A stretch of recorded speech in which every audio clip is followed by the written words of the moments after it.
Health insurance की policy आपको क्यों कराना चाहिए, आइए इस वीडियो के माध्यम से समझते हैं। देखिए, जितने भी आपके बैंक अकाउंट में सेविंग्स है, आपके आरडी है, आपके फिक्स डिपॉजिट में आपने पैसा जमा करके रखा हुआ है, आपने म्यूचुअल फंड में इन्वेस्ट किया है, आपने शेयर्स में इन्वेस्ट किया है, आपने कहीं ज़मीन खरीद कर रखा हुआ है, तो अगर आप उन चीज़ों को, उन प्रॉपर्टी को अगर आप प्रोटेक्ट करना चाहते हैं तो आपके पास हेल्थ इंश्योरेंस की पॉलिसी होनी चाहिए।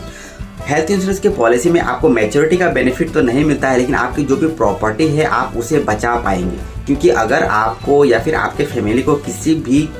तरह की अगर बीमारी हो जाता है, कोई बड़ी एक्सीडेंट होता है, अगर हॉस्पिटलाइज होना पड़ता है, तो मेडिकल के जितने भी कॉस्ट होगा वो सारे खर्चे आप हेल्थ इंश्योरेंस की पॉलिसी की मदद से आप पेमेंट करवा पाएंगे। और अगर आपके पास हेल्थ इंश्योरेंस की पॉलिसी नहीं है तो समझ लीजिए कि आपका जितने भी प्रॉपर्टी है, सेविंग्स है, आरडी वगैरह है, उन सब से ही आपको मेडिकल की जो खर्चे है वो पेमेंट करना पड़ेगा, मेडिकल की जो बिल्स है वो पेमेंट करना पड़ेगा। इसलिए आज ही हेल्थ इंश्योरेंस की पॉलिसी बनवाइए और अपने जितने भी प्रॉपर्टी सेविंग्स है उन्हें प्रोटेक्ट करके रखिए, ताकि अगर कुछ बीमारी हो तो वो पैसा आपका हाथ से ना निकले, वो आपके पास ही रुके, आपके पास ही रहे, उसे आप प्रोटेक्ट जरूर कीजिए।